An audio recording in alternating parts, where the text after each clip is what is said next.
프랑스에서 태어나고 자라난 여성이 자신의 부모님을 한국으로 초대했다고 합니다. 태어나 한국을 단 한 번도 가본 적 없던 부모님은 한국의 공항에 도착하고 크게 놀라워 하셨다고 하는데요. 과연 무슨 일이 있던 걸까요? 안녕하세요. 저는 프랑스 파리에서 태어나고 자란 로라메이아 에라고 합니다. 파리에서 쭉 살아왔던 저에게 한국은 멀고도 낯선 나라였는데 어느 날 사랑에 빠진 남자 덕분에 제 인생이 완전히 바뀌게 될 줄은 몰랐습니다. 제 남자친구 명우는 한국 사람입니다. 그는 한국의 미덕을 고스란히 지닌 따뜻한 사람으로 저와의 소통도 깊고 진실하게 이루어져 매 순간이 즐거웠죠. 명우와의 만남은 제 인생의 색깔을 바꾸어 주었고 이제는 그와 평생을 함께하고 싶다는 결심을 굳히게 되었습니다. 결혼 결심은 생각보다 어려운 결단이었습니다. 명우와의 연애는 멋지고 행복했지만 한국이라는 새로운 땅에서 새로운 삶을 시작한다는 것은 결코 간단하지 않았습니다. 프랑스에서 친구들과 가족들 속에서 오랜 시간 익숙하게 살아온 제게는 큰 용기가 필요했죠. 그럼에도 제가 용기를 얻을 수 있었던 건 명우가 늘 저에게 보여준 진심과 따뜻함 덕분이었습니다. 명우는 한국의 전통적인 가치와 매력을 몸소 보여주는 사람이었기에 그의 옆에서라면 제가 어디서든 잘 적응하고 살아갈 수 있을 거라는 믿음이 있었죠. 그렇게 명우와 결혼을 결심하고 한국으로의 이주를 계획하면서 부모님께 이 결심을 전하기로 했습니다. 처음 부모님께 결혼 이야기를 꺼내기까지 마음을 가다듬고 여러 번 준비했지만 막상 말씀드릴 때는 떨리는 마음을 감출 수가 없었어요. 특히 아버지께서 어떻게 반응하실지 걱정이 됐습니다. 저희 아버지는 저를 무척 아끼시는 분이시고 프랑스에서 저와 가족 친구들 사이에서 오랜 세월을 보내셨기에 제가 멀리 한국에서 생활한다는 것이 결코 쉬운 선택은 아닐 테니까요. 그런데 의외로 아버지는 저의 결혼 결심에 대해 흔쾌히 지지해 주셨습니다. 결혼을 반대하시거나 걱정을 드러내기보다는 저의 결정을 존중해 주시고 한국이라는 새로운 환경에 대해 오히려 긍정적인 관심을 보이셨습니다. 사실 아버지께서 이런 반응을 보이신 데에는 아주 특별한 이유가 있었습니다. 그 이유는 바로 한국 축구선수 이강인이었죠. 저희 아버지는 프랑스 리그의 대표적인 축구팀인 파리 생제르맹의 열렬한 팬이십니다. 늘 축구 경기를 즐겨보시는 아버지께 어느 날 새로운 소식이 전해졌습니다. 바로 한국에서 온 젊은 축구선수 이강인이 파리 생제르맹 팀에 합류하게 되었다는 소식이었죠. 한국에 대해서 그다지 아는 바가 없었던 아버지께서는 이강인이 보여주는 실력과 성실한 모습에 크게 감명을 받으셨고 점차 한국이라는 나라에도 호감을 가지게 되셨습니다. 이강인 선수의 경기를 보면서 아버지는 한국 사람들도 이렇게 뛰어난 능력을 가졌구나라는 생각을 하셨다고 해요.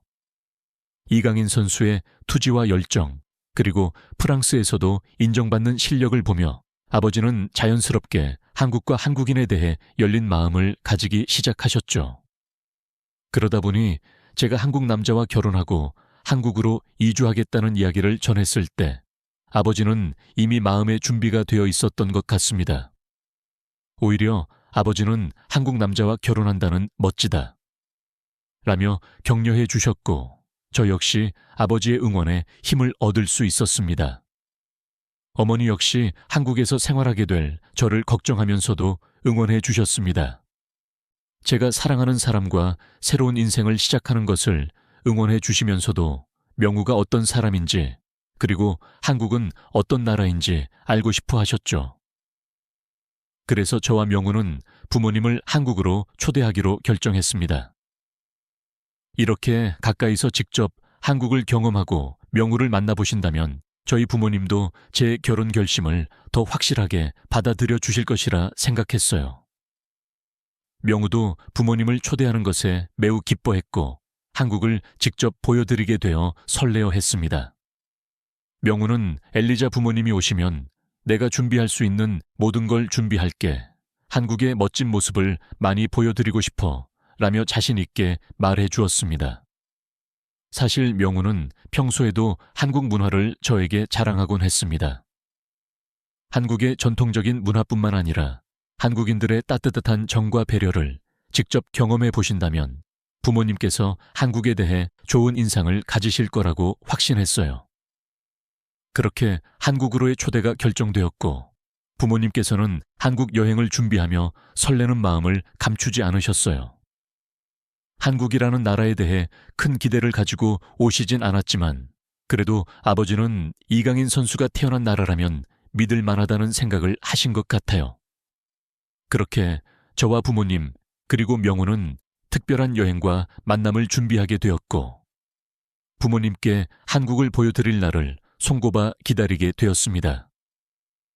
제가 결혼 소식을 전한 후부터 아버지는 한국에 대한 작은 기사나 정보가 나오면 놓치지 않고 읽으셨고 주말 저녁마다 한국 다큐멘터리와 예능 프로그램을 시청하시며 한국에 대한 이해를 넓혀 가셨어요.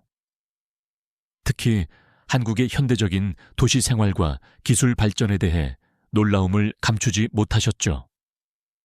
그러면서 저와 통화할 때마다 한국에는 정말로 이런 게 있니?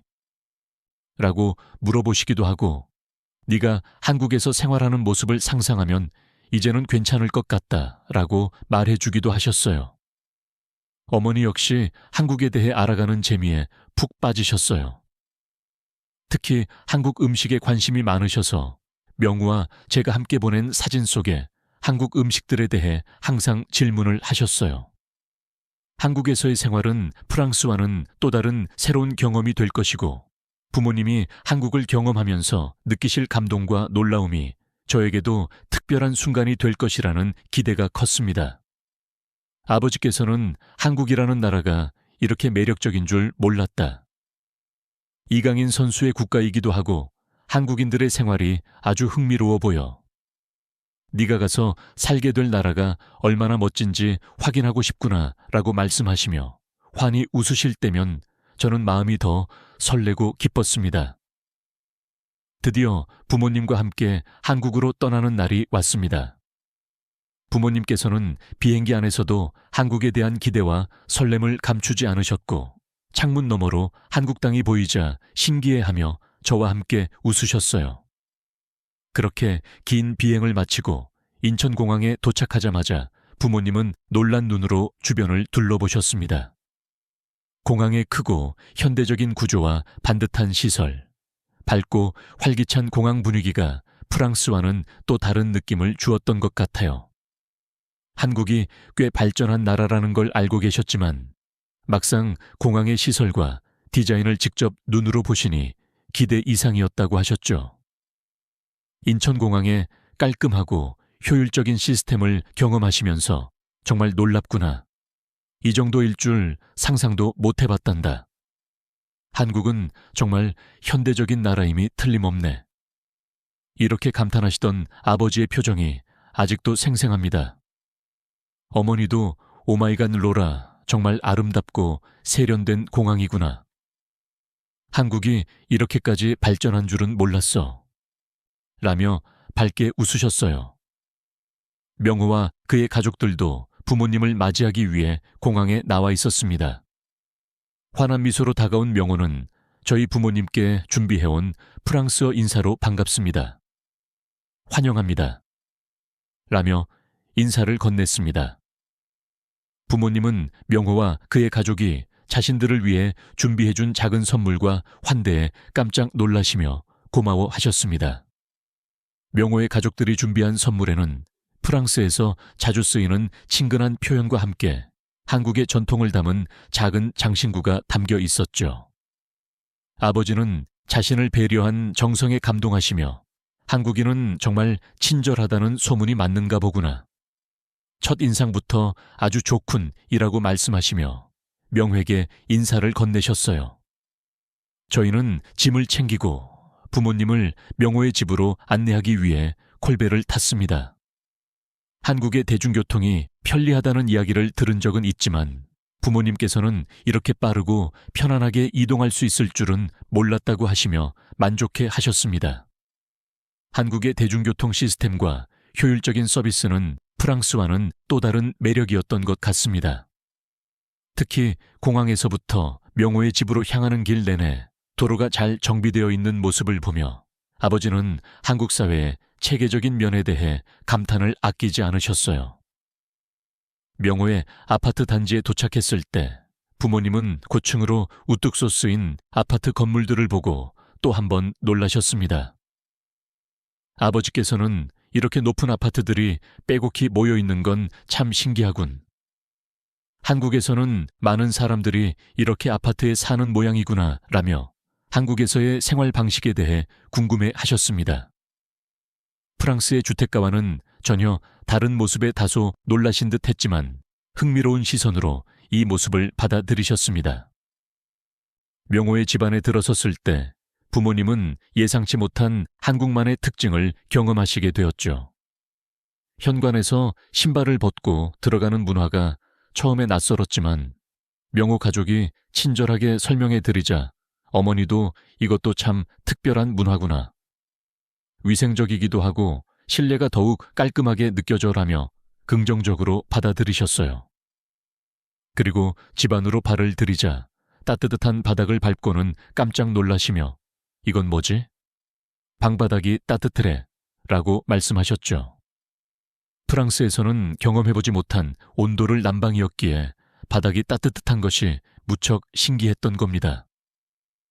명호는 환하게 웃으며 이것이 한국의 온도를 난방이에요. 바닥을 통해 따뜻함을 느낄 수 있어서 정말 편리하죠. 한국에서는 이걸로 추운 겨울을 보낸답니다. 라고 설명했습니다. 아버지는 이렇게 따뜻하게 유지되는 방이라니 정말 좋구나. 우리도 이런 난방을 쓴다면 얼마나 편리할까라며 연신 바닥을 손으로 만져보셨습니다. 어머니도 바닥에 따뜻함의 놀라움을 감추지 못하시며 이렇게 아늑한 난방이 가능하다니 이건 정말로 따뜻하고 편안해 보이는구나 라며 감탄을 아끼지 않으셨습니다. 이어 명호가 손쉽게 보일러 온도를 조정하며 온도를 낮추고 높이는 모습을 보여드리자 아버지의 표정은 다시 한번 경탄으로 가득 차게 되었죠. 프랑스에서도 이런 난방 시스템을 도입하면 정말 좋을 텐데 왜 이렇게 편리한 방식을 우리는 사용하지 않는 걸까? 라며 감탄하시며 한국의 기술과 생활 편리성에 깊은 인상을 받으셨습니다. 그렇게 한국에 도착한 첫날 부모님은 한국의 현대적인 공항과 따뜻한 온도 난방 그리고 아파트 생활에 만족해 하시며 첫인상부터 한국을 새롭저녁이 되고 명호의 부모님께서는 한국 전통 음식으로 차린 저녁 식사를 대접해 주셨습니다. 상위에는 갈비찜 비빔밥 잡채 그리고 김치가 가지런히 놓여 있었죠. 어머니는 김치를 보며 매운맛에 약간 긴장하신 듯 했지만 살짝 맛을 보더니 생각보다 매콤하면서도 깊은 맛이 느껴지네. 이건 프랑스 요리에서는 느낄 수 없는 맛이야 라며 만족스러운 미소를 지으셨습니다. 아버지도 다양한 반찬에 흥미를 보이며 이렇게 반찬을 여러 가지로 차려놓는 것도 한국의 문화인가 보구나 매 끼니가 정말 특별하겠어 라며 즐겁게 식사를 이어갔습니다. 명호와 그의 가족은 한국의 음식 문화와 전통에 대해 하나하나 설명해 주었고 부모님은 한국 음식과 함께 식탁에서 나누는 이야기들에 매료되셨습니다. 아버지는 특히 한국의 음식이 하나의 예술작품처럼 보인다고 하셨습니다. 저녁 식사가 끝난 후 저희는 함께 거실에 둘러 앉아 한국의 생활 방식에 대한 이야기를 나누었어요. 아버지는 한국의 아파트가 가지는 장점에 대해 무척이나 궁금해 하셨죠. 프랑스에서는 주로 주택에서 생활하시던 분들이기에 높은 아파트가 모여 있는 한국의 주거 환경이 생소하게 느껴졌던 겁니다. 이렇게 높은 아파트에 사는 것이 한국에서는 일반적인 건가요? 라고 묻는 아버지에게 명호는 친절하게 한국의 주거 문화를 설명해 주었습니다. 명호는 한국에서는 도시 인구가 많고 편리함을 위해 아파트 생활을 선호하는 분들이 많아요. 교통도 편리하고 필요한 시설들이 가까이 있어 삶이 무척 편리하답니다. 라고 설명해 주었죠. 그러자 아버지는 한국에서는 아파트 생활이 단순히 주거 형태가 아니라 편리함을 극대화한 생활 방식인 것 같구나 라며 고개를 끄덕이셨어요. 어머니도 이곳은 모든 것이 가깝고 효율적으로 관리되는 것 같아. 필요할 때마다 쉽게 이용할 수 있다는 것이 큰 장점이네 라고 말씀하시며 한국에서의 생활에 대해 긍정적인 인상을 가지셨습니다. 그날 밤 부모님은 온도를 따뜻함에 감탄하며 편안한 잠자리를 즐기셨습니다. 다음 날 아침 저희가 거실에 나왔을 때 아버지는 벌써 거실을 둘러보며 한국 가전제품들에 관심을 보이셨습니다. 명호가 TV와 냉장고 그리고 세탁기를 스마트폰으로 조작하는 모습을 보여드리자 아버지는 놀라움을 감추지 못하셨어요. 프랑스에서는 이런 기술을 찾아보기가 쉽지 않지. 정말 편리한 기능이구나. 한국은 생활 속에서 기술이 이렇게 유용하게 쓰이는구나 라고 감탄하셨죠. 어머니도 한국 가전제품의 세심한 기능에 흥미를 보이셨습니다. 특히 냉장고의 냉동실과 김치 냉장고가 따로 구분되어 있는 것을 보시고는 한국에서는 식품을 더욱 신선하게 보관하는 방법을 가지고 있구나. 이렇게 생활에 편리한 발명들이 참 많아 보이네 라며 감탄하셨습니다. 명호가 한국 가전제품들이 빠르고 편리하게 생활을 돕기 위해 설계되었다고 설명하자 부모님은 한국의 일상생활이 정말로 편리하게 이루어진다는 것을 실감하셨습니다. 또한 그날 명호는 부모님을 위해 아침에 직접 한식을 준비했어요. 같이 은 밥에 된장국 그리고 간단한 반찬들을 준비해 아침상을 차렸죠. 프랑스에서는 빵과 커피로 간단히 아침을 해결하지만 한국에서는 아침을 든든하게 챙기는 모습을 보며 아버지와 어머니는 감탄을 금치 못하셨습니다. 아침부터 이렇게 정성스러운 식사를 하다니 정말 특별하구나. 한국의 가정에서 느껴지는 정성이 참 멋지다라며 아버지는 연신 칭찬을 아끼지 않으셨습니다. 이렇게 명호 가족과 함께한 한국에서의 첫날 밤과 아침 식사에서 부모님은 한국의 생활 방식을 직접 체험하면서 한국이 주는 편리함과 따뜻함에 매료되기 시작하셨어요. 명호의 가족이 보여주는 세심한 배려와 함께 한국 생활이 주는 특별한 느낌이 부모님에게도 고스란히 전달된 순간들이었습니다. 한국에서의 이틀째 아침 명호는 부모님께 서울의 전경을 보여드리기 위해 남산타워로 안내했습니다. 부모님께서는 서울의 전경을 내려다볼 수 있는 남산타워가 서울의 상징적인 장소라는 이야기를 듣고 무척 기대하셨죠. 프랑스의 애플탑처럼 도시의 전경을 내려다볼 수 있는 곳이라니 부모님께도 친숙하면서도 색다른 경험이 될 것 같았습니다. 남산타워로 가는 길에 부모님은 높은 빌딩들과 세련된 거리 모습을 보며 연신 놀라워 하셨어요. 서울은 그저 현대적인 도시라고만 생각했던 것과는 달리 길 곳곳에 남아있는 전통적인 요소들이 더해져 더욱 특별하게 느껴진다고 하셨죠. 여기저기 세련된 빌딩 속에서도 역사와 전통이 엿보이는군. 정말 매력적인 도시야라고 하시는 아버지의 표정에는 서울에 대한 놀라움과 흥미가 가득했습니다. 명우는 그런 부모님의 반응에 기뻐하며 한국은 현대와 전통이 조화를 이루며 발전하는 곳이에요. 많은 한국인들이 이 점을 자랑스럽게 생각한답니다. 라고 말해줬죠. 남산타워에 도착해 엘리베이터를 타고 전망대에 올라가자 서울의 전경이 한눈에 펼쳐졌습니다. 부모님은 도시 곳곳을 가득 메운 빌딩들과 한강을 중심으로 흐르는 강을 보며 감동을 감추지 못하셨어요. 어머니는 와, 이렇게 거대한 도시가 펼쳐져 있다니 서울이 정말 아시아의 중심 도시라는 말을 실감하는구나 라며 감격스러워 하셨죠. 아버지도 서울이 이토록 발전된 도시일 줄은 몰랐어. 프랑스에서 상상하던 한국의 모습과는 완전히 다르구나 라며 연신 감탄을 이어가셨습니다. 명우는 부모님께 서울의 주요 건물과 지역에 대해 설명해 드리기 시작했어요. 저 멀리 보이는 123층의 롯데월드 타워를 가리키며 저곳은 한국에서 가장 높은 빌딩이에요. 한국 기술로 지어졌고 아시아에서도 손꼽히는 높이저라고 이야기해주자 아버지는 정말 멋진 건축물이구나. 한국인들이 이렇게 높은 건축 기술을 가지고 있다는 걸 몰랐어. 라며 놀라움을 감추지 못하셨어요. 아버지는 특히 한강을 중심으로 도심이 균형 있게 형성된 것을 보며 깊은 인상을 받으신 것 같았어요.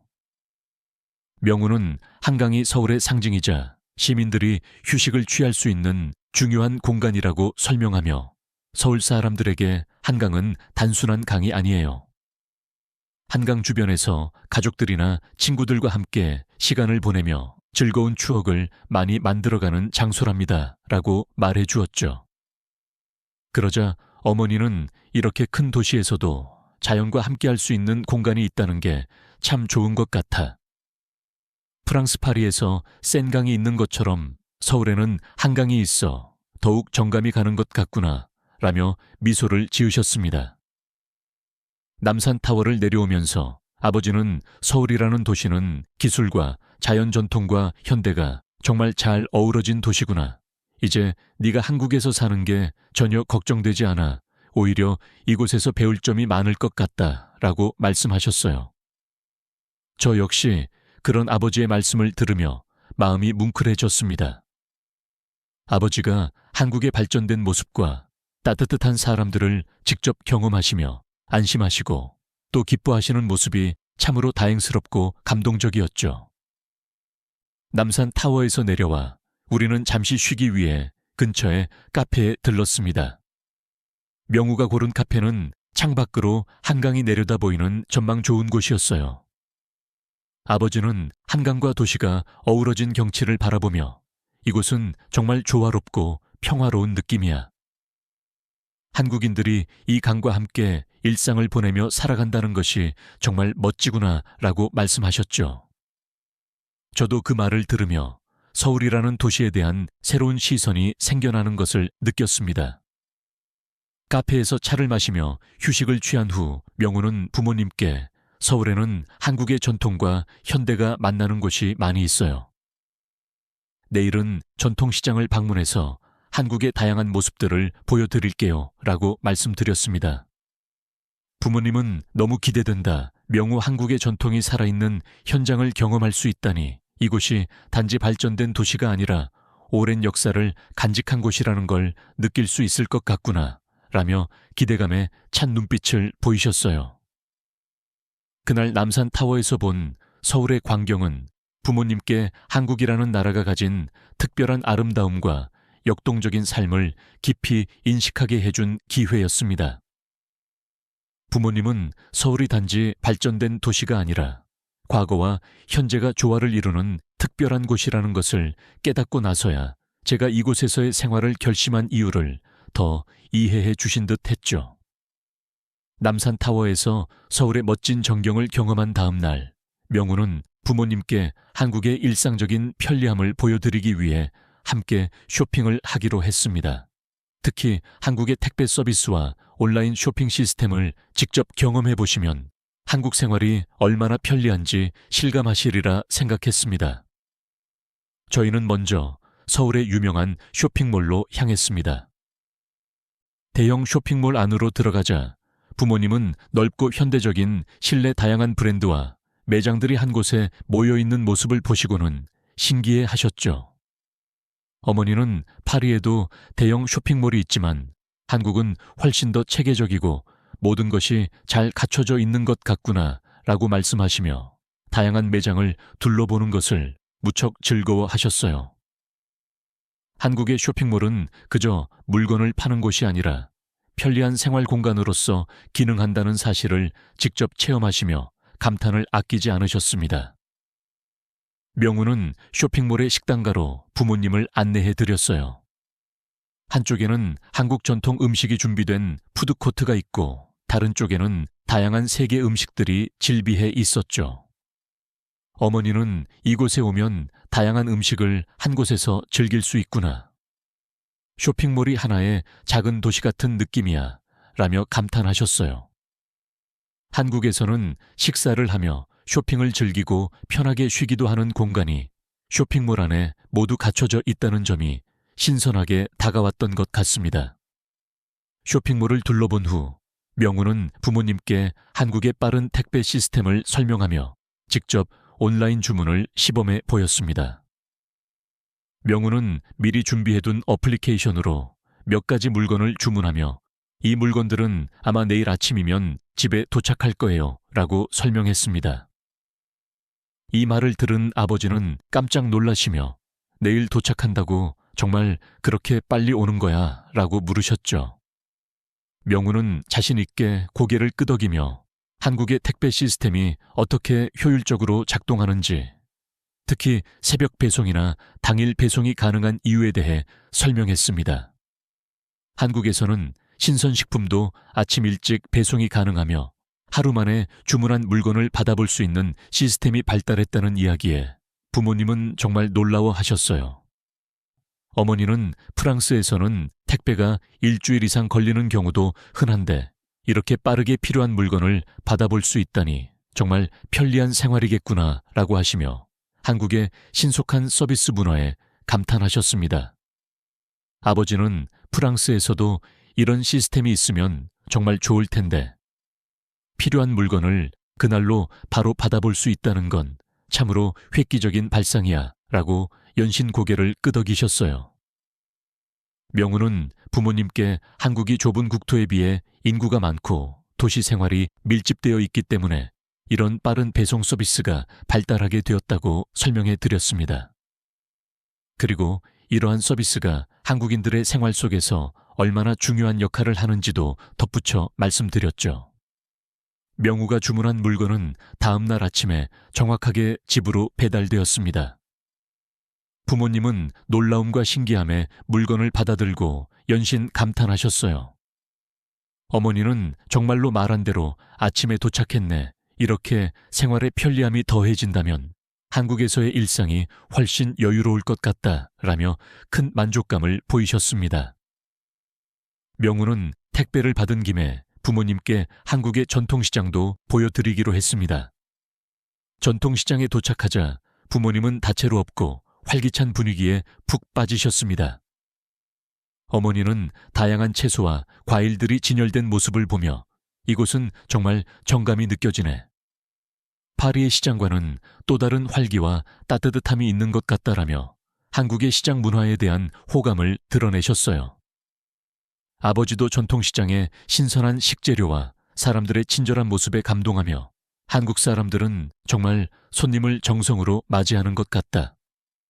이런 문화는 정말 본받고 싶구나 라고 말씀하시며 전통시장의 매력에 빠져들었죠.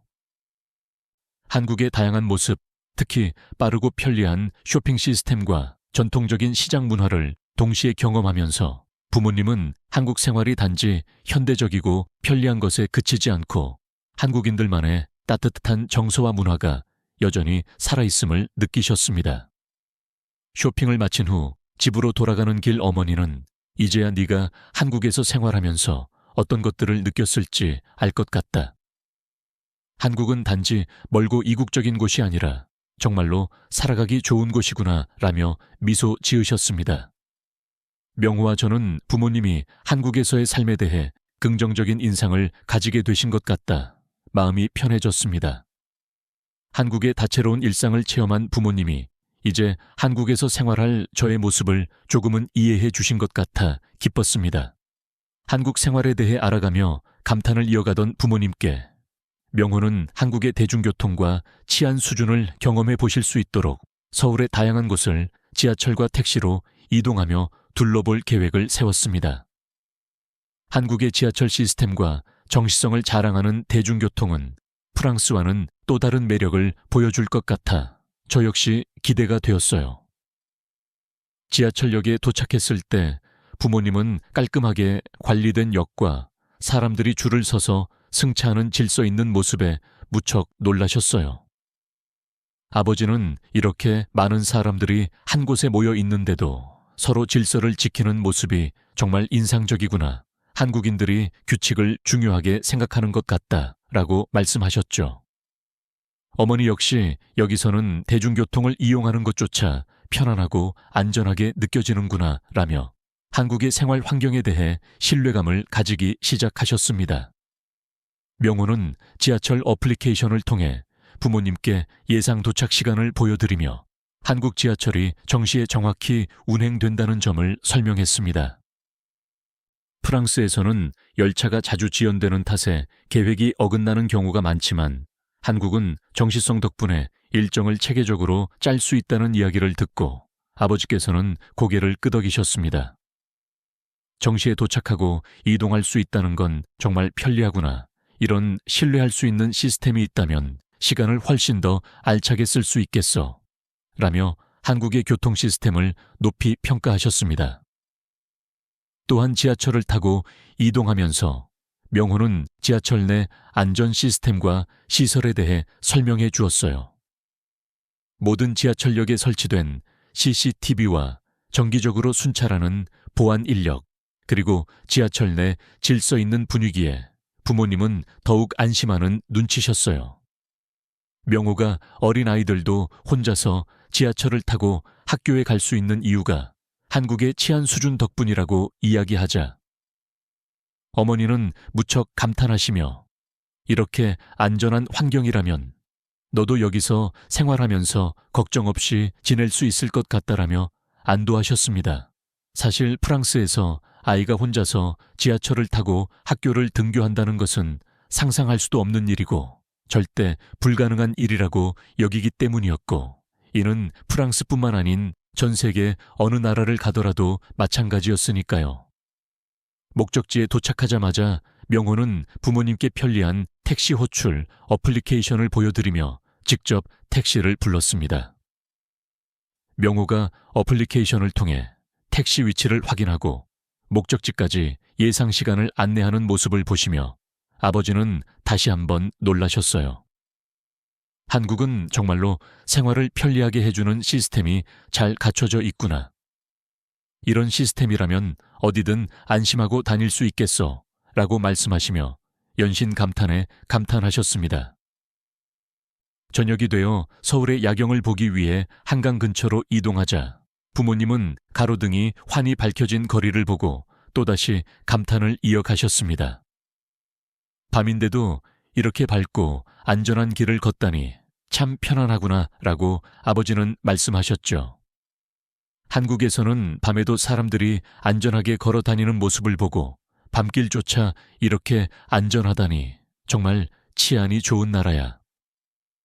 로라니가 이곳에서 생활하면서 나도 걱정하지 않아도 될 것 같구나라며 한국의 안정적인 치안 환경에 안심하셨습니다. 어머니는 한국에서는 여성들도 안심하고 다닐 수 있는 분위기인 것 같아. 이런 곳에서 네가 생활한다면 나도 마음이 든든할 것 같구나 라며 미소를 지으셨습니다.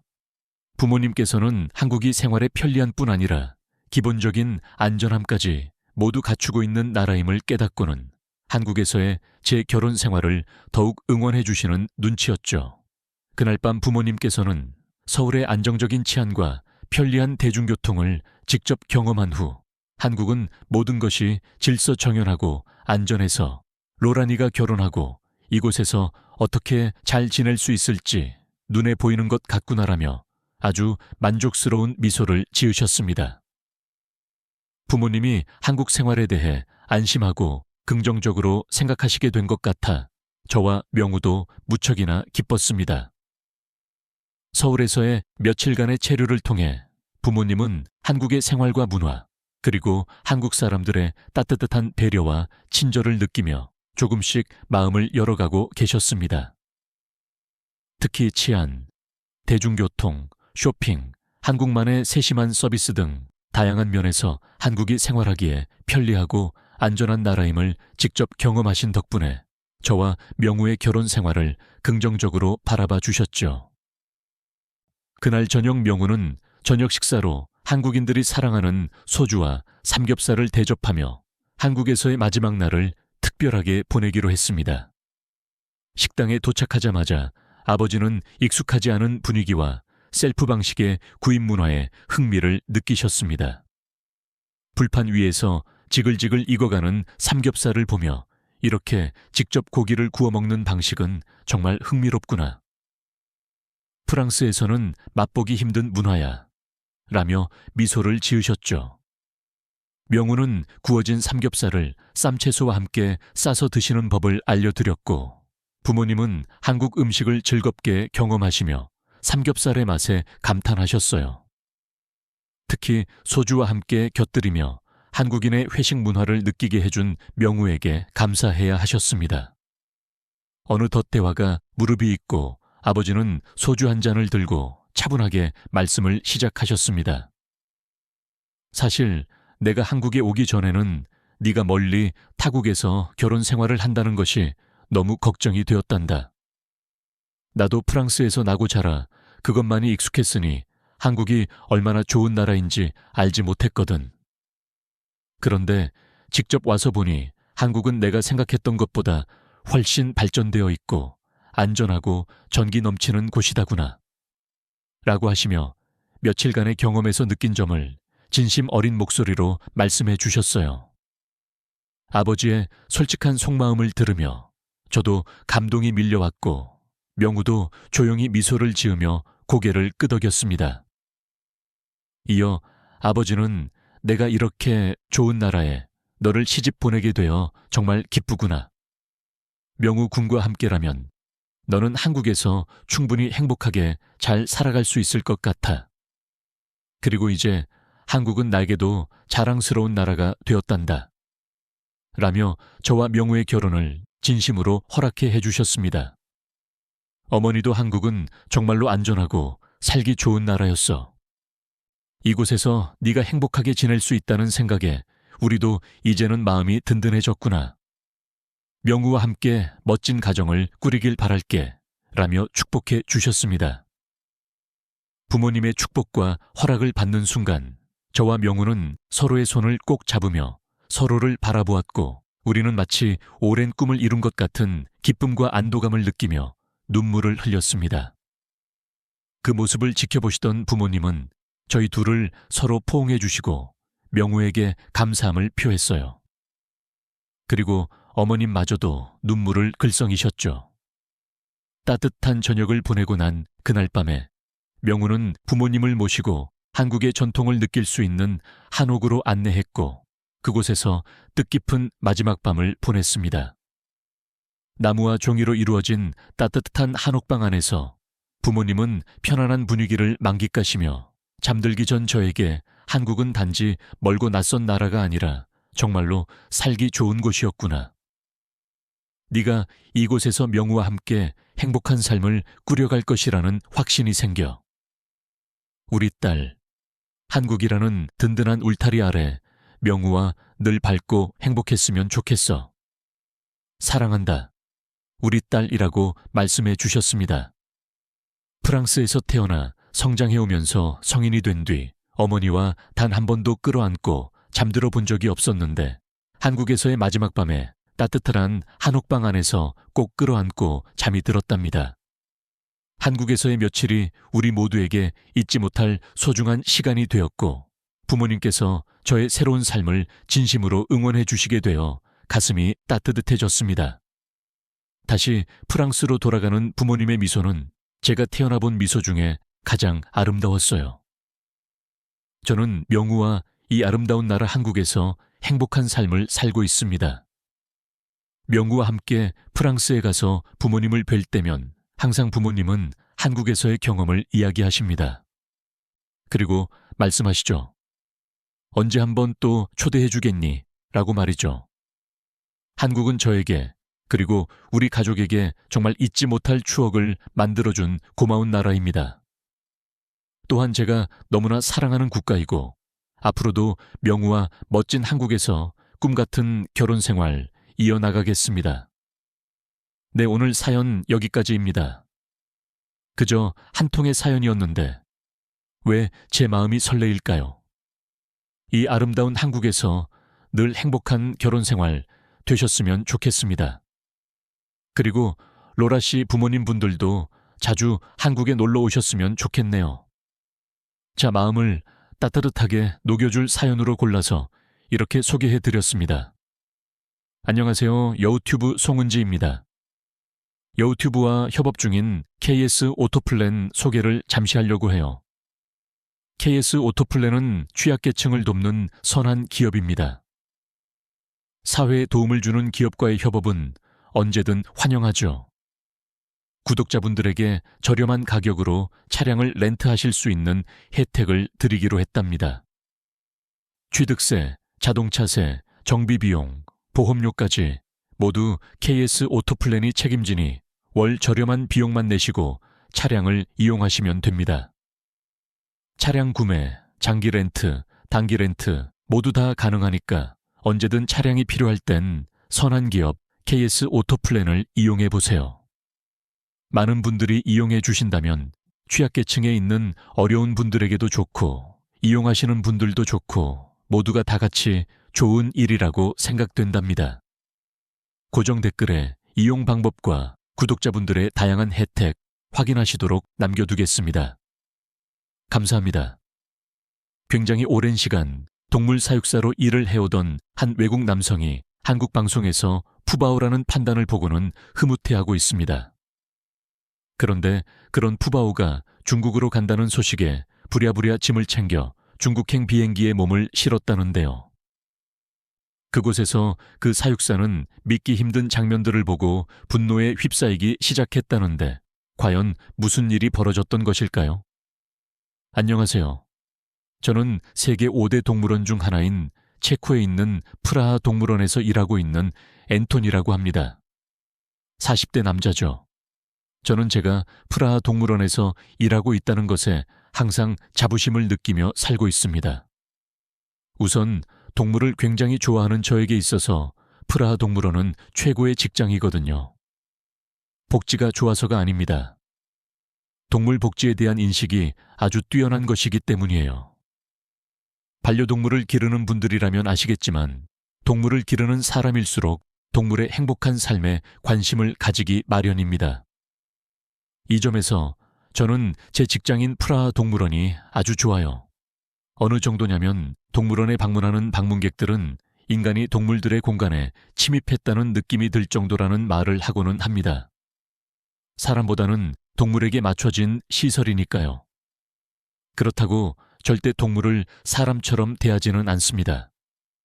동물에게는 지켜야 하는 선이 분명히 존재하니까요.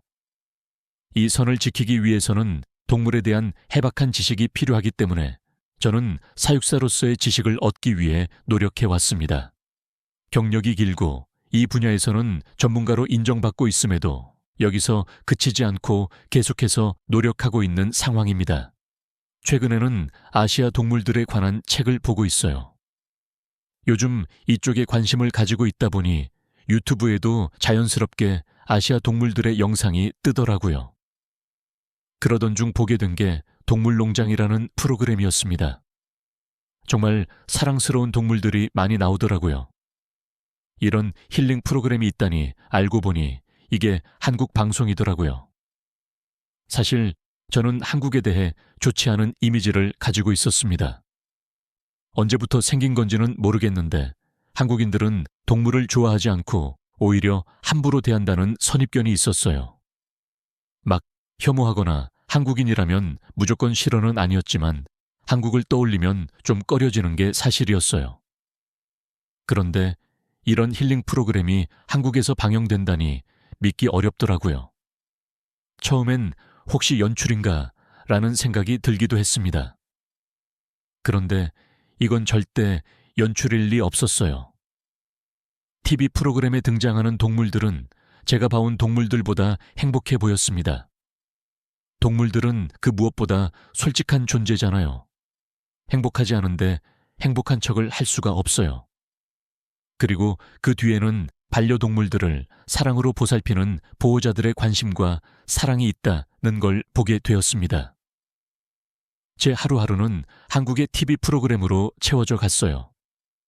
쉬는 시간마다 제가 핸드폰을 보며 시시덕거리고 있자 동료들이 관심을 가지고 있길래 알려줬더니 나중에는 큰 스크린에 띄워놓고 같이 보더라고요. 특히 강아지들이 나오는 장면들은 피곤함을 가시게 하는 피로회복제에 힘이 있었습니다. 그러던 중 조회수가 폭발적으로 높은 영상을 보게 되었어요. 자이언트 판다 영상이더라고요. 판다는 멸종위기 동물이기도 하고 흔히 볼 수 있는 종이 아니라는 건 다들 알고 계실 거예요. 저는 한국에도 판다가 있구나 신기하다라고만 생각하고 별 기대 없이 영상을 눌렀습니다. 그도 그럴 게 판다는 아주 예민하고 경계심이 많은 성격이거든요. 귀여운 강아지 영상처럼 애교를 부리거나 귀여운 모습을 판댁에서는 볼 수 없을 거라고 생각했습니다. 그런데 이건 제 착각이었어요. 조회수가 폭발적인 데는 이유가 있더라고요. 한 사육사가 판다를 데리고 나왔는데 판다의 이름이 푸바오더라고요. 푸바오의 성격은 제가 익히 들어 알고 있는 판다의 성격과 전혀 달랐습니다. 저는 판다가 방정맞게 뛰어다닐 수도 있다는 걸 처음 알았어요. 그리고 사육사에게 아무렇지 않게 안기고 애교를 부리더라고요. 판다는 보통 혼자 있고 싶어 하고 조용한 곳을 좋아합니다. 그런데 이런 판다가 사육사에게 애교를 부린다. 이건 말이 안 되는 거였어요.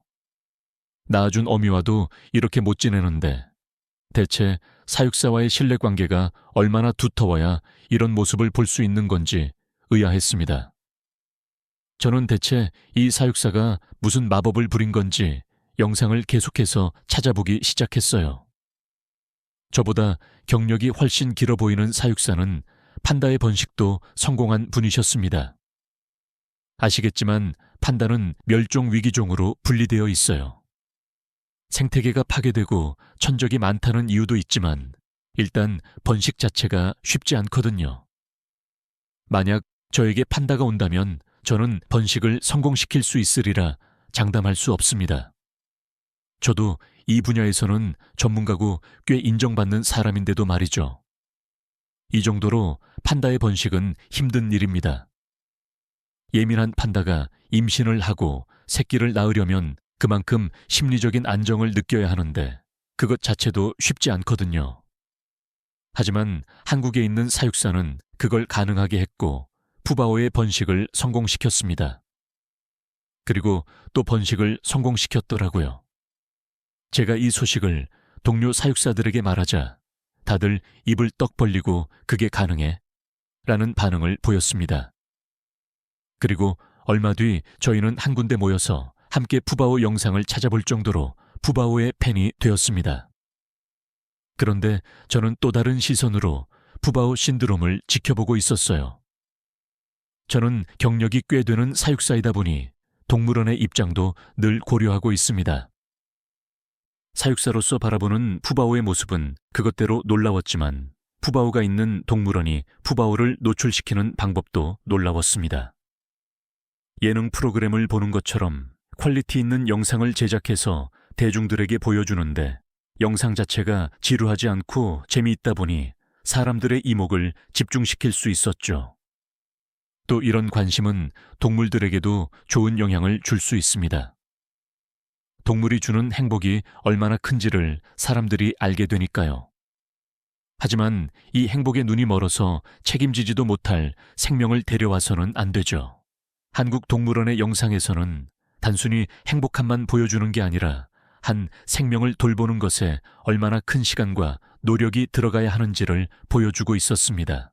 동물을 키우면 행복하지만 그만한 책임이 다른다를 알려주는 것이었죠.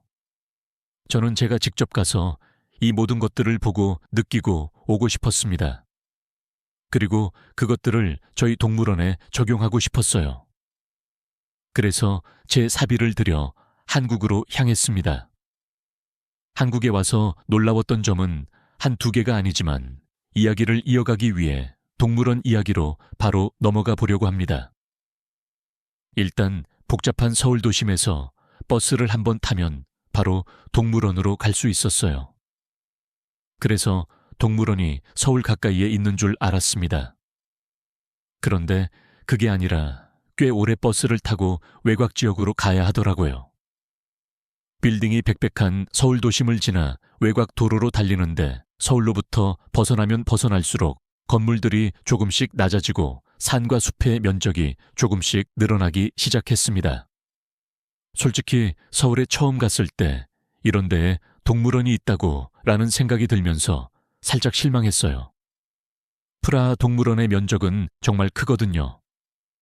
그렇게 큰 부지를 유지해야 하다 보니 빌딩 숲과는 거리가 멉니다. 그런데 서울에는 동물원을 만들 만큼 넓은 면적의 땅이 없어 보였어요. 그런데 버스를 조금만 타고 가니 조금씩 자연이 보이기 시작했고 저는 안도에 한숨을 내쉬었습니다. 그렇게 도착한 테마파크, 저는 어마어마한 규모의 입을 다물지 못했습니다. 이렇게 큰 규모의 놀이동산은 본 적이 없었습니다. 그리고 이곳 안에 동물원이 있더라고요. 프라하 동물원에서는 동물만 볼 수 있는데 한국에서는 놀이기구도 타면서 동물을 볼 수 있다는 게 너무 놀랍더라고요. 저는 지금까지 이런 유형의 동물원을 본 적이 없었습니다. 저는 서둘러 정신을 차리고 제 원래 목적인 푸바오를 보고자 발걸음을 옮겼어요. 그리고 그곳에서 또 한 번 놀라운 광경을 보게 되었습니다. 그건 바로 관람객들의 관람 매너였어요. 동물원에 발을 들이자마자 수많은 사람들이 보이길래 당황스러운 마음이 들었습니다. 프라하 동물원은 아주 규모가 크기 때문에 사람이 아무리 많아도 꽉 찬 느낌이 들지는 않더라고요. 한국 동물원도 규모가 크기는 하지만 프라하 동물원에 비하면 아니기 때문에 사람이 더 많은 듯한 느낌이었습니다. 저는 애당초 사람이 북적거리는 곳에 자주 가보지 못했던 터라 이렇게 많은 사람들이 모여 있는 것에 저도 모르게 압도된 게 있었어요. 그리고 걱정도 됐죠. 이 모든 사람들이 한 군데로 몰리면 어떡하지? 과연 질서를 지킬 수 있을까 하는 걱정이었습니다. 그리고 주변을 보니 푸바오와 관련된 물건들을 가지고 있는 사람들이 정말 많더라고요. 휴대전화 케이스도 그렇고 누가 봐도 푸바오를 보러 온 사람들이 많았습니다. 낭패라고 생각했어요. 저는 이 많은 인파들을 뚫고 푸바오를 볼 자신이 없었거든요. 그런데 이건 제 걱정일 뿐이었습니다. 푸바오를 보러 갔는데 역시나 사람들이 줄을 이루고 서 있더라고요. 그런데 의외로 금방 줄이 사라졌어요. 사람들이 줄을 선 순서대로 규칙에 따라 앞으로 전진했기 때문이었습니다. 그 누구도 새치기 같은 건 하지 않았어요. 한국인들은 새치기라는 걸 본 적도 없는 사람들 같았습니다. 제가 살고 있는 프라하는 치안이 좋은 편이긴 하지만 간혹 공공질서를 지키지 않는 사람들이 분명히 있습니다. 특히 이렇게 사람들이 있을 때면 꼭 한 두 명씩 보게 돼요. 그 중에는 악명 높은 프랑스와 이탈리아인들도 있기는 하지만 어쨌든 규칙을 지키지 않는 사람들을 많이 봐왔습니다. 그런데 한국에서는 그런 걸 전혀 못 봤어요.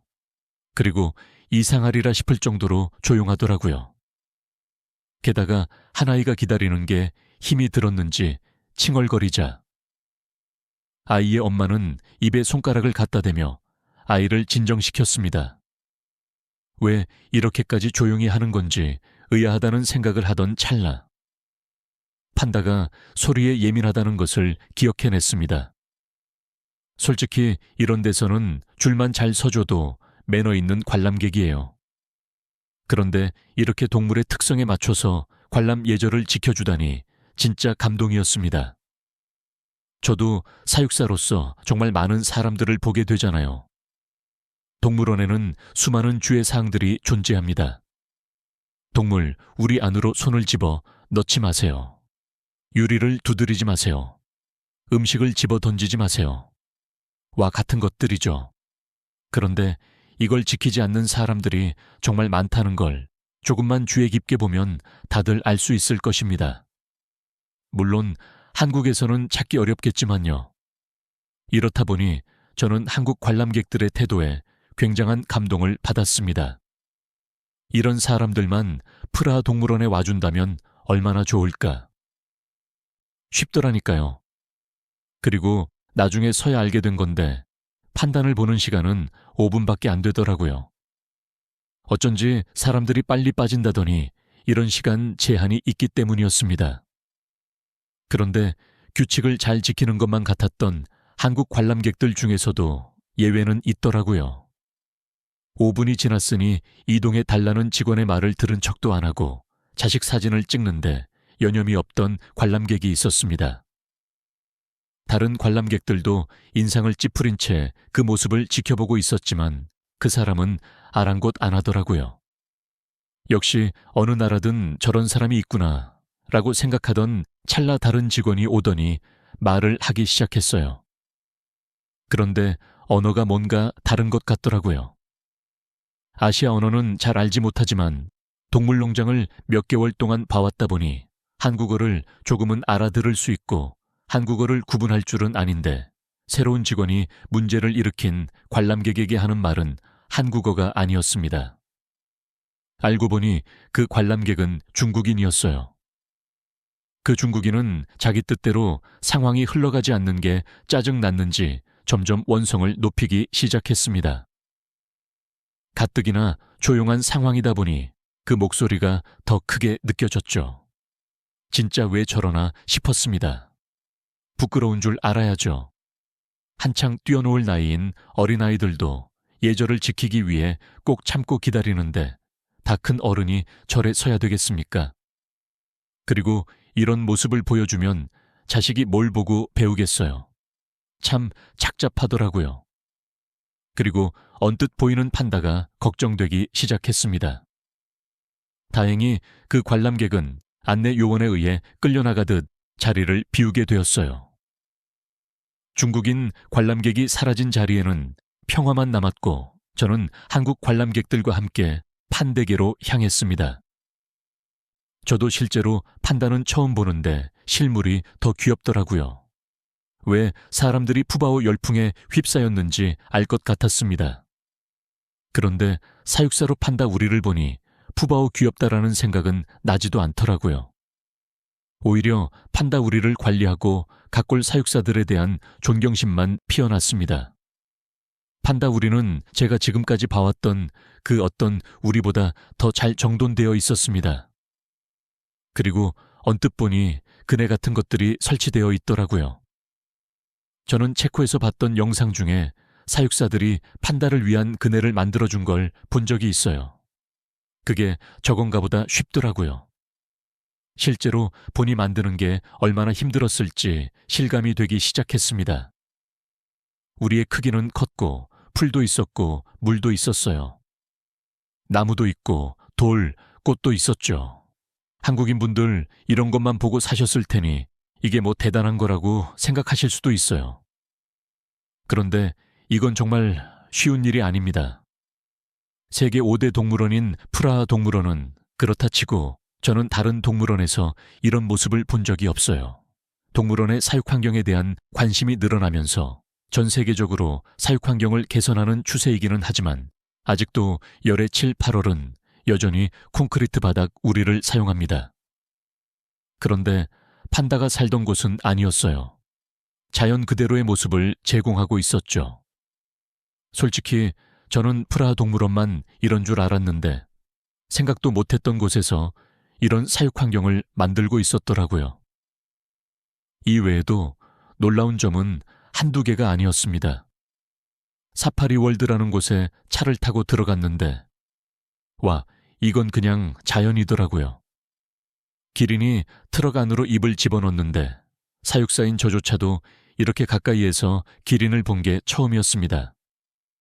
그리고 사자 같은 육식 동물들이 여유롭게 걸어 다니더라고요. 사자무리들이 커다란 바위 위에 다 같이 누워 있는데 가장 힘이 센 대장 사자가 서열이 낮은 사자를 내쩌는 장면까지 생생하게 볼 수 있었습니다.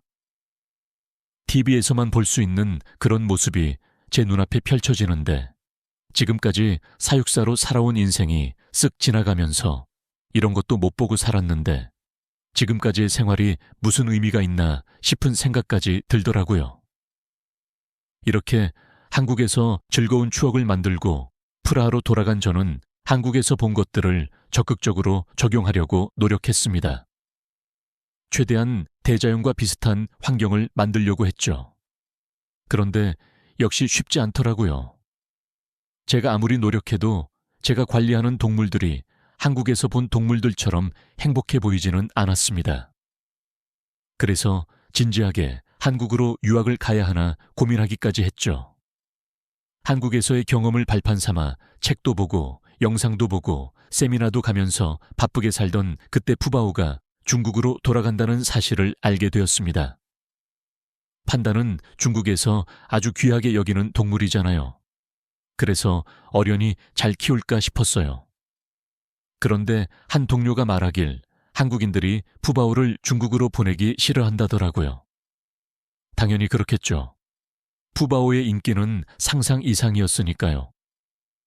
그런데 한국인들이 푸바오의 중국행을 반대하는 데는 다른 이유가 있었습니다. 여느 때와 다름없이 동물농장을 보면서 힐링을 하고 있는데 푸바오 영상이 떴어요. 그런데 그건 중국으로 간 푸바오의 영상이었습니다. 그런데 영상 속 푸바오의 모습이 좀 이상하더라고요. 푸바오의 이마 중앙의 털은 뽑혀 있는 듯 했습니다. 그 범위가 커서 누가 봐도 알겠더라고요. 이게 타이로 뽑힌 게 아니어도 문제입니다. 동물에게서 탈모가 일어난다는 건 그만큼 극심한 스트레스를 받았다는 의미이니까요. 저는 다른 영상도 찾아보았습니다. 그런데 이마 중앙뿐만 아니라 목 뒤쪽으로도 탈모가 진행되고 있었어요. 목줄을 하고 사는 개들의 목 부분을 보면 털이 눌린 자국과 함께 간혹 털이 빠져 있는 경우를 볼 수 있습니다. 푸바오의 목이 딱 그런 모양이었어요. 하지만 이것만으로 목줄을 한 거라고 속단하기는 어려웠습니다. 하지만 푸바오의 사육 환경이 굉장히 열악하다는 건 제가 지금까지 쌓아 올린 사육사 경력을 걸고 자신 있게 말할 수 있어요. 제가 한국에 갔을 때 놀랐던 점이 푸바오의 방사장이었습니다. 자연과 흡사하게 꾸며놓은 환경이 굉장히 인상적이어서 프라하 동물원에도 적용하려 했을 정도였으니까요. 그런데 중국 방사장은 나무 한 그루도 없는 콘크리트 그 자체였어요. 판다는 본능적으로 높은 나무에 올라가서 안정을 취합니다. 그래서 판다 관련된 사진을 보면 나무 위에 넓어져 있는 모습을 볼 수 있어요. 그런데 이런 곳이 하나도 없다니 이건 중국에 있는 사육사들에게는 판다라는 동물에 대한 이해가 전혀 없다는 것을 보여주는 증거였습니다. 게다가 벽은 얼마나 높은지 저 안에 있으면 사람 얼굴은 콧배기도 안 보이겠더라고요. 한국에 있는 내내 사육사와 더불어 수많은 사람과 교감하며 사랑받아온 푸바오가 낯선 곳에 방치되어 있는 게 정말 마음이 아팠습니다. 게다가 방사장 벽 아래에는 곰팡이가 핀 것처럼 얼룩덜룩하고 시커먼 것들이 묻어 있었는데 그것 또한 처참하더라고요. 중국 관계자들은 잠시 머물렀던 곳이라고 했던데 아니 아무리 그래도 그렇지 너무 배려가 없는 행동이죠 이건. 한국이었다면 임시로 머무는 곳조차도 안락하게 꾸며놨을 겁니다. 전에 보니 아이바오라는 판다가 새끼를 낳을 때 한국 사육사들이 출산을 준비하는 모습을 본 적이 있어요. 정말 지극정성으로 돌보더라고요. 풀숲을 헤치고 들어가서 연한 대나무만 골라다가 특식을 만들어주기도 하는 모습을 보면서 정말 사랑으로 동물을 돌본다는 걸 알 수 있었습니다. 게다가 쌍둥이 중 두 번째 새끼를 위해 젖을 짜는데 그것도 가만히 있더라고요. 이 영상을 다른 동료들에게 보여주니 지금 자신들이 보는 게 판다가 맞냐고 물어봤습니다. 그 예민한 판다가 젖을 짜는 걸 보고만 있는 게 말이 되냐면서요. 이 정도로 한국에서는 사육사가 판다를 위하는데 중국은 전혀 그런 것 같지 않더라고요. 저는 곧바로 중국행 비행기를 끊었습니다. 뭘 어떻게 할 수 있는 건 아니지만 그래도 제 눈으로 직접 확인을 하고 싶었어요. 제가 볼 때는 분명 문제가 있었거든요. 물론 중국 관계자들은 절대 아니라고 이 악물고 반박하겠죠. 하지만 전문가들의 눈을 속일 수는 없는 법입니다. 저는 제 눈으로 보고 뭐가 문제인지를 정리하려고 했어요. 그런데 중국 동물원의 문제는 사육사들만이 아니었어요. 관람객들의 질도 굉장히 떨어졌습니다. 장대 같은 카메라들을 들고 쳐들어와서는 사람들을 이리저리 밀치며 들어오는데 줄서기는 어디 가고 새치기만 남아있더라고요. 그 와중에 누가 제 주머니에서 지갑을 꺼내려는 걸 잡기도 했어요. 임패 섞여서 도망가는 바람에 잡지는 못했는데 판다를 보기도 전에 진이 빠지더라고요. 회상하면서도 끔찍한데요. 새치기는 기본이고 저는 밀려 들어오는 사람들에게 이리저리 밀쳐지고 당겨지고 진짜 난리도 그런 난리가 아니었습니다. 솔직히 그냥 가버릴까 생각도 했지만 거기까지 간 이유가 있기에 겨우 방사장 앞으로 갔습니다. 방사장 앞은 시장통 그 자체였어요. 얼마나 정신이 없고 시끄러운지 한국 관람객들의 태도가 얼마나 대단했는지를 또 한 번 체감하는 순간이었습니다. 그런데 어떤 아이가 크게 소리를 지르며 푸바오의 이목을 끌었고 그 순간 자기가 먹던 음식을 휙 하고 던졌습니다. 저는 경악을 금치 못했어요. 동물 우리로 음식을 주면 안 되는 건 당연한 상식입니다. 그런데 더 놀란 건 아이의 부모의 반응이었어요. 아이의 부모는 그런 아이가 웃긴지 깔깔거리며 한 번 더 던져보라면서 아예 손에 음식물을 더 쥐어주었습니다. 저는 참지 못하고 달려가서 아예 손에 있는 걸 낚아챘어요. 순간적으로 한 행동이라 저도 당황했지만 솔직히 사람들이 제 편을 들어줄 거라고 생각했습니다. 그런데 아니더라고요. 제 주변 사람들 모두 아이를 그냥 두라면서 외국에서 온 네가 무슨 참견이냐는 듯 행동했습니다. 정말 그 많은 사람 중에 누구도 문제를 인식하지 못하는 모습이었어요. 저는 사육사라면 심각함을 인지했을 거라고 생각했습니다. 방사장 안으로 누군가가 음식물을 던졌으니 곧바로 치울 거라고 생각했어요. 그런데 그것도 아니었습니다. 도대체 저를 얼마나 실망시킬 생각인 건지. 사육사들은 설렁설렁 나오더니 던져진 음식물을 대충 치워버리고 들어갔어요. 후바오의 모습은 영상에서 봤던 모습과 너무 달라져 있었고 제가 직접 가서 봤을 때와 큰 차이를 보였습니다. 저는 중국인 관람객들에게 완전히 질려버렸고 그 자리를 빠져나온 뒤 생각에 잠겼습니다. 곰곰이 떠올려보니 프라하 동물원에서 만났던 진상들의 대부분은 중국인이더라고요. 단체 관람객들로 자주 오는 무리 중 하나인데 동물들이 잠을 자고 있으면 큰 소리로 깨우거나 유리를 두드리기도 했고 심지어 돌 같은 걸 집어던지는 경우도 있었습니다. 새들이 날아가지 않는다고 나무에 있는 새들에게 돌을 던지는 걸 보고는 정말 경악을 금치 못했죠.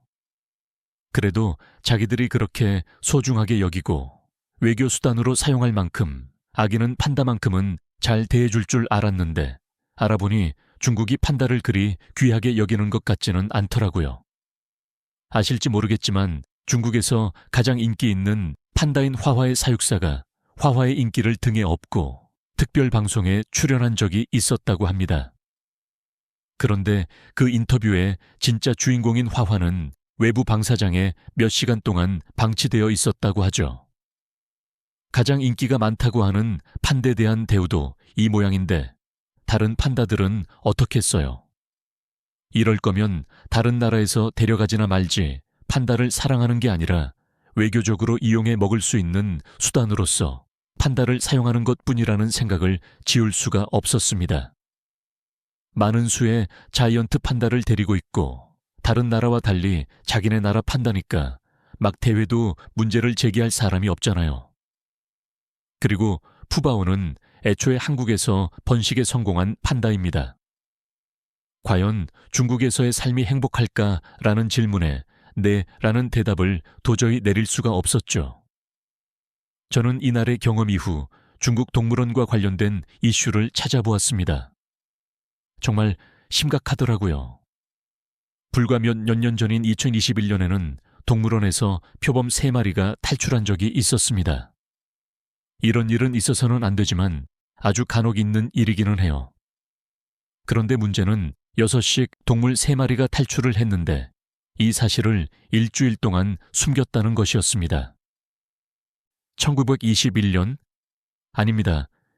2021년에 일어났던 일이에요. 중국 동물원은 표범이 민가에서 발견되자 그제야 표범이 어떻게 탈출했는지 이유도 모른다는 걸 밝혔습니다. 그러면서 하는 말이 가관이었어요.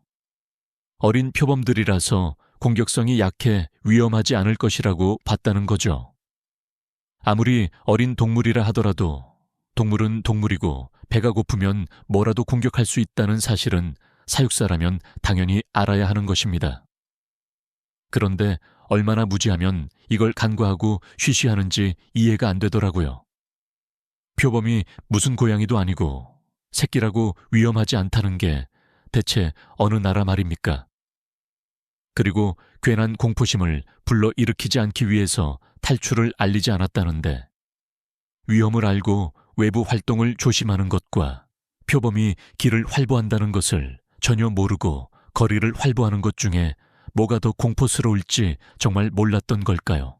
전문성도 없고 책임감도 없고 생각도 없는 모습에 기가 찼습니다. 지금 생각해도 화가 머리 끝까지 나네요. 이게 다가 아니었습니다. 이미 중국에 있는 동물원들은 좁은 우리 부적절한 먹이와 환경동물 학대 등의 수많은 사례를 가지고 있었습니다. 수도인 베이징에 있는 동물원에서는 몇 차례에 걸쳐 학대 의혹이 있었고 광저우 동물원에서는 동물들이 엄청난 스트레스에 노출된 모습이 고스란히 영상에 찍혔습니다. 영상을 찾아보시면 확인할 수 있을 거예요. 이것도 불과 몇 년 전인 2021년에 있었던 일인데요. 상하이 야생동물원에서는 사자와 호랑이 등의 큰 육식 동물들이 관람객들과의 접촉을 위해 과도한 훈련을 받는 장면이 포착됐었습니다. 동물들의 야생성을 완전히 죽이려면 얼마나 폭력적인 행동이 동반되어야 하는지 유추해 볼 수 있으실 거예요. 저는 여기까지 보고 더 이상 중국 동물원에 대해 찾아보지 않았습니다. 더 찾아보면 열불 터져서 화병으로 죽을 것 같더라고요. 대신 동물복지와 선진국의 연관성에 대해 알아보기 시작했습니다. 제가 공부해보니 경제적인 발전을 이룬 나라에 수록 동물복지에 관심을 가지더라고요. 먹고 사는 문제가 해결되면 윤리 문제에 관심을 가지게 되거든요. 그런데 분명 중국은 어느 정도 사는 나라로 알고 있습니다. 미국을 대적할 수 있는 나라라고 하더라고요. 그런데 그건 순전히 인구발이었고 공산주의 체제의 한계로 아주 일부의 사람들만 잘 산다는 걸 알게 되었습니다. 저는 중국인들을 보면서 중국인들에게만큼은 경제적 수준과 윤리의식이 비례하지 않는다는 걸 알게 되었습니다. 그리고 그 이유를 제 나름대로 분석해 봤는데요. 저는 이게 교육 수준의 차이라고 생각합니다. 중국은 일부 사람들만 고등교육을 받지만 한국은 70% 이상이 대학에 진학하더라고요. 이건 한국의 교육 시스템이 얼마나 체계적인지를 가리키는 지표이고 증거입니다. 반면에 중국은 부익부 빈익빈이 계속해서 이어지면서 굳이 지식을 쌓고 교양을 쌓지 않아도 먹고 살만한 사람들이 너무 많아졌어요. 그래서 교양과 공공의식에서 큰 수준 차이가 나는 것이죠. 저는 이렇게 극과 극의 두 나라를 파악하고 분석하면서 제가 사육사일 뿐만 아니라 더 다양한 일을 해야 한다는 확신을 가지게 되었습니다. 그래서 동물 복지 양상과 생명을 존중하는 문화가 우리 사회에 자리 잡도록 하는데 영향을 주는 사람이 되고 싶어요. 그리고 제가 추구하는 바의 모델을 한국으로 삼으려고 합니다. 모든 동물들과 인간들이 한데 어우러져서 조화롭게 살아가는 세상이 하루빨리 찾아오면 좋겠습니다. 자, 오늘 사연은 여기까지입니다. 푸바오. 저도 정말 좋아하는 판다인데요. 중국으로 가게 되면서 마음이 많이 좋지 않았었는데 이런 일들이 있었네요. 아무쪼록 우리 푸바오가 건강하게 있었으면 하는 바람입니다. 사연 보내주셔서 감사하고요. 그럼 오늘 사연 어떻게 들으셨나요? 저는 더 좋은 영상으로 찾아뵐 것을 약속드리고 지금까지 사연을 읽어드렸던 여우튜브 송은지였습니다. 영상 끝까지 시청해 주셔서 감사합니다. 그리고 구독자 여러분들 사랑하고 늘 고맙습니다.